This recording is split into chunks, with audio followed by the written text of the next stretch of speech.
Bien, buenas tardes. Vamos a comentar a continuación el movimiento de un cuerpo sobre un plano inclinado liso.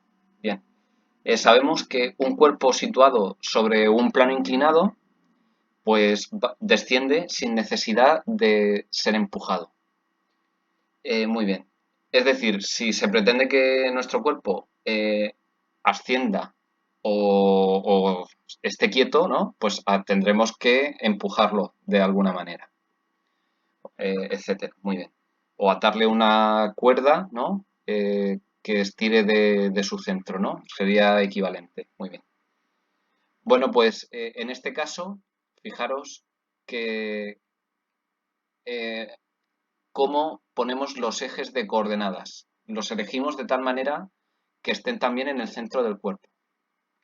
Entonces, fijaros que tendríamos el eje X, ¿vale? Paralelo a la superficie, y el eje Y, perpendiculares entre sí. Muy bien. Siguiente paso, justo. Dibujamos todas las fuerzas, elegimos nuestro cuerpo, que sería la caja, ¿no? Porque conocemos su masa, ¿de acuerdo? Nos tienen que dar la masa de la caja. Para eso, si no, no podemos elegirlo. Y aplicamos las fuerzas. Igual que antes, como el plano y la caja están en contacto, perpendicular a la superficie del plano, tendríamos la fuerza normal, que efectivamente hacia arriba del eje Y. A continuación, sabemos que la dirección del peso sería hacia el centro de la Tierra. Muy bien. Con lo cual nos formaría un ángulo alfa con el eje Y. Bien. ¿Qué ocurre? ¿Cómo sabemos que este ángulo entre el peso y el eje Y es el ángulo alfa? Nosotros podemos hacer lo siguiente, y es, podemos coger con nuestros dedos de nuestra mano izquierda, por ejemplo, el ángulo alfa, ¿de acuerdo? Como si fuera un transportador de ángulos, ¿sí? Y moverlos de tal manera, girarlos de tal manera que el ángulo que hemos marcado con nuestros dedos, fijaros que coincidiría con el ángulo que forman el peso y el eje Y. Esa es una manera de saberlo.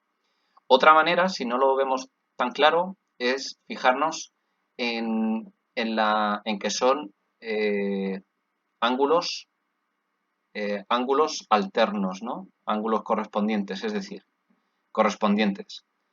Fijaros que este lado que os marco con el cursor, el suelo, sería justo, sería perpendicular a este lado de aquí, a la dirección de la fuerza peso, ¿sí?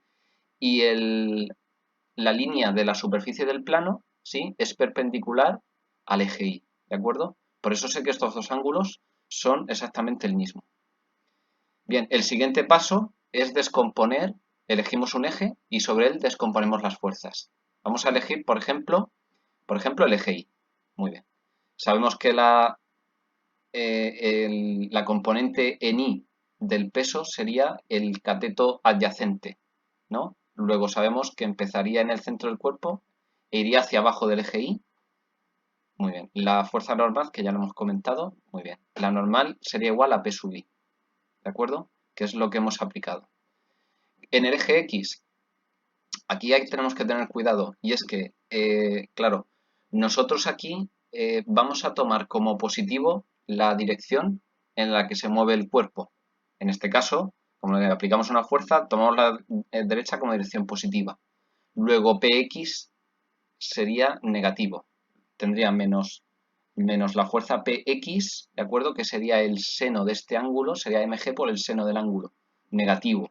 Sería igual a la masa por la aceleración del cuerpo en x, ¿vale?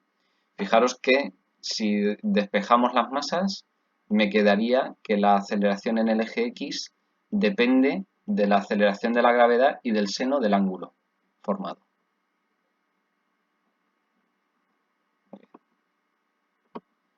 Si entendemos el plano inclinado, hemos entendido cómo funciona el caso más difícil de la dinámica, correcto, ¿vale?